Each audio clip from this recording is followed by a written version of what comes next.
Yeah, do it. All right. By the way, I've never seen this before either. This is like first. Yeah, none of us have opened this. Yeah. We saw copies a couple weeks ago in China being assembled, but we haven't opened random ones to make sure they're okay. So, first thing you want to do when you open it is you can see that there's styrofoam plates in there. There's this cardboard sheet just to help protect things. The prototype we got earlier, we found the easiest way to get it out. And actually the way they put it in the box in China, this was really funny. I was watching this. So they have like a teeter-totter setup here. This way? Yeah. And they load it in and then tilt it up like that because it's kind of big.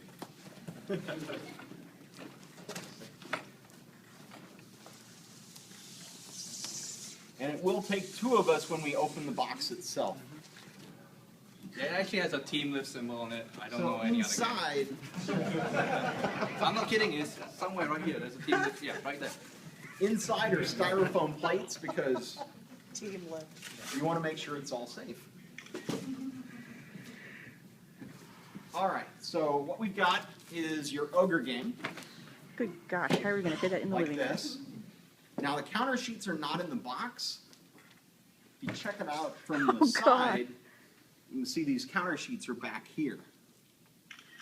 So you don't want to do what I did the first time I opened one of these prototypes about 6 months ago, which is cut this while it's standing because all these fall.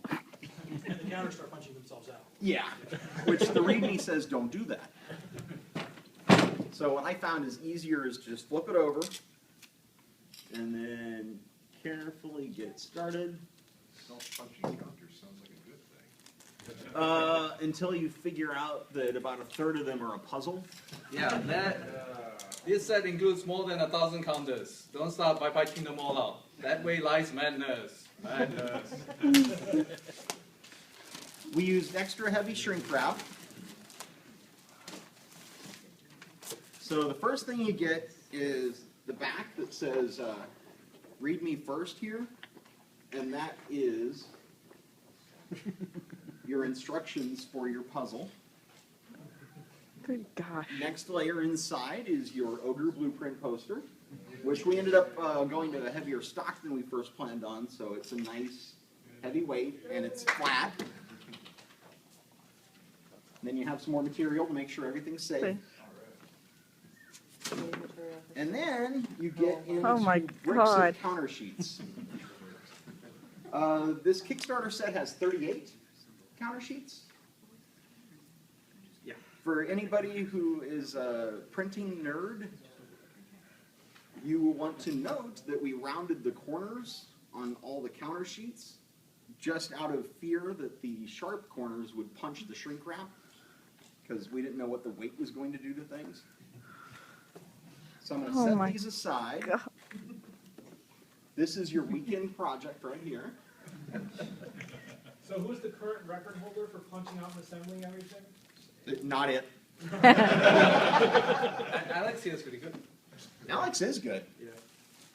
By the way, there's a reason you have these sheets in your hand. It's not just for entertainment. Well, it is for entertainment, but practical kind of entertainment. This was the Kickstarter A copy, so it has a red Kickstarter sticker on it, which matches the red Kickstarter label.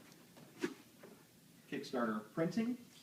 The B has yellow printing and standard distribution has black printing. That's how we identify each one when we are shipping them. So at this point, I'm going to have Daniel help me open it because one person shouldn't or can't without instances. And put it on our mat. So I definitely want to frame that. That's why it's still the backdrop of my computer. Those gray panels Holy. there are thousands of names. Yeah, these are your names right here. Some of your names. Now we go find our names. Good luck. We have the little signature sheet from Steve that Is he recovered yet? no, it's going to be a while. And then we get into the really good stuff. So I'll tilt go this in our up so you frame can too. see. These are the top trays. for the game, that or for the 3D components, so they show you where everything goes. There is a kind of free play space down here. They don't have labels. It's where you can put the extra sheets that you buy or sponsor sheets or anything like that. When Sam and I were in China a couple weeks ago, it was our first chance to see finished production counter trays. And these just are amazing. way more incredible than we expected, because every version we saw before this was used with a lightweight plastic they just had in the machine at the time. But this is the actual stock we wanted to use.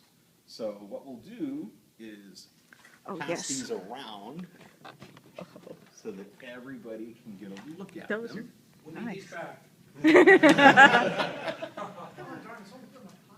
Those are nice and hefty. Yeah. These trays were designed in our office by Sam Mitchke. He's our production manager. The incredible thing is this was Sam's first ever back tray design. And I don't know how many hundreds of man hours went into prototyping Making it everything, fit in the box. just concept work back and forth with the factory to get it right. But they really, this was, I think, a 2-month delay on the game, these trays. Well, those two plus the one in here that we're going to Well, get they're to. obviously worth it. I think they were worth it because those are really going to protect the game. So then, I don't have to worry when I inside get here, home. we have our Ogre game board. Check it out, this one took damage. Oh, that's, no. Nope, that's okay, that's why we're doing this. We can call the factory and say, hey. And if anybody gets one like this, we are going to have extras and we can ship replacements. You notice right here, it's just a little dinged. I'm not exactly sure what caused that, but we'll try and figure it out. The Ogre board, though, is in 2 pieces. And one of the other things that we learned earlier is they come out and they got just a slight bow to them initially, but if you leave them out for a couple hours, they flatten out nicely. So then, once we move those, we start to see inside, and we get down to the other tray. You should never take this out. I'm going to, so I can show you why. But you should never take this out. You get, yeah, exactly. How? You get Ziploc bags. I know, exciting. This will hold the counters, right? yeah. How many sheets of counters were there in 2 Ziploc? 38. We're going to get to that. We have a plan.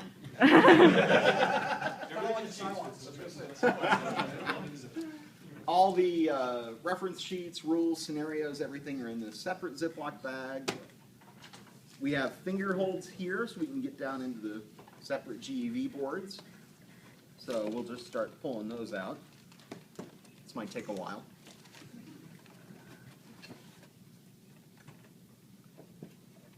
Does anybody see dice in there? Excellent. I was about to say, where are our dice? You get 2 dice. Sam, because he loves dice, actually set it up. I think you have room for 10 dice in here. So if you want extra dice, you got room for them. That's So if good. we buy the 2 Ogre dice sets that are coming out, that's 10 dice. You are correct. So what we've got here is trays, spots that are designed for different components. Like this one's labeled large terrains. You know your large terrain fits here. The dice ones are labeled dice. This is medium units. So when you punch out all your counters, they all have a home in here and in these top trays. And there's extra room in here, so if you've got more sheets or sponsored sheets, there's room. Or if you get the expansions that Daniel's working on, there's room. But I'm now going to do what I don't want any of you to ever do. I'm going to take this out, and I'm doing this so I can make sure they did what they were supposed to.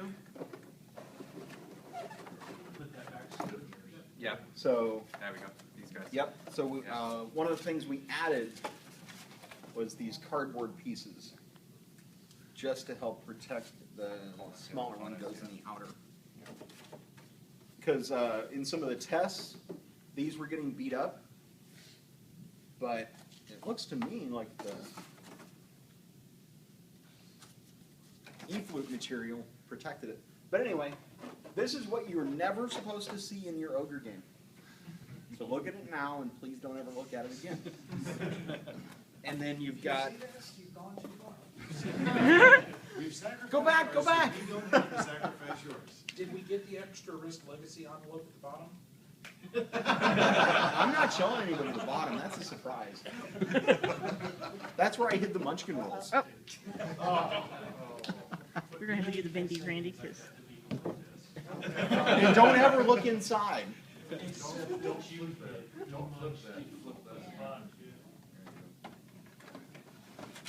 At the factory, it took 4 people to shrink wrap one game.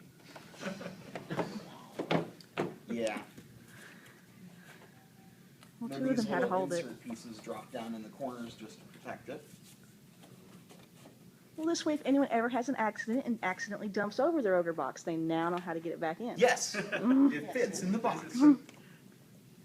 So, does anybody have any questions before I let everyone have fun and assemble counters? So, how are you gonna take what you learned here and apply it to Car Wars? Yes. The game will be smaller. Good goal. Good goal. 28-pound set of Car Wars. The game No. will be profitable. And it won't make me cry at night. That's a lie. Can I just point out something about the maps? So another thing on the test piece, here you see there's a fold here, same on the Ogre map, there's a fold here. And we notice as often with many game maps, there's a white crease line. So we talked to the factory and they actually helped us out by putting a matte kind of sealant coat on top of that. Now, David, our guy at GPI, has actually tried taking a grease pencil and writing on the map, and he claims it's going to wipe off. Now, we don't guarantee that. If you want to do that, that's at your own risk. But it's good to know that the map's probably going to absorb some food stains and some of that other kind of stuff. Yeah. Absorb? They look very Sorry, nice. repel. No, repel. Sorry. All your nachos are going to be here. Salvageable. So, yeah, like Daniel was talking about, we initially had a gloss coat, and we went to a matte PP coat, and the reason for that is the gloss, where all the folds are, was actually ripping the ink out of the valleys and everything when you folded it. And so you'd look at the board and be like white lines in these places, and that didn't look good. So we went back and spent more money, because, well, what are you going to do? And the matte finish, I think it looks gorgeous, and it fixed the problem. Oh, and that's the back of the board. I know, it's fancy. All right. You guys paid for that. Yes. Some of us paid for it with sanity. Others paid for it with money. But, no, so Daniel's getting the counter sheets. And actually, you would ask, what are we going to learn from this for future games? We learned, or the factory learned, a registration trick. Because the tolerances, they said, well, you can have a 2mm tolerance on your parts with the artwork in order to be safe. And Steve kept saying no. He wanted 1mm. So eventually the factory worked out a system, which we did shoot on video, and will be, when we post the factory video, you'll get to see it. But the way they handle this now is there's all these little notches in here, and the notches are for the assembly process, but the notches are also for the registration process because they apply one side of the artwork to the chipboard, and then they punch it, all these notches out, not the die cutting, just the notches. They flip that over, put it on a jig that's designed to match that, and that's how they line the artwork up on the reverse side. And then from there, it goes over to another machine for the actual die cut process. So that trick we learned will probably end up applying to not only Car Wars, but almost any other game we do in the future that has two-sided counters, because it lets us get the tolerance closer. We can do tighter cuts and things like that. So that's something we're going to do. Every block of counters, there's a sheet of tissue paper between each counter sheet to protect them. And I think that's Ogre. I think at this point, what we're going to do is let you guys take your README first sheets, read them. Read them first. And then whoever wants to come up and punch out and assemble Ogre counters is welcome to. Yeah, so our only request is that after, you play with it so much you like, take photos, do whatever you want, but when you're done, please get it back. lock it in. Yes. You don't want that going home with you. There are only Daniel's two going to- sets of this in North America right now. Yeah. 2 sets. Daniel's going to use that this weekend to play. All right. Well, thank you for coming. Yes. I clap, but I break my phone. Don't be shy. Come on up.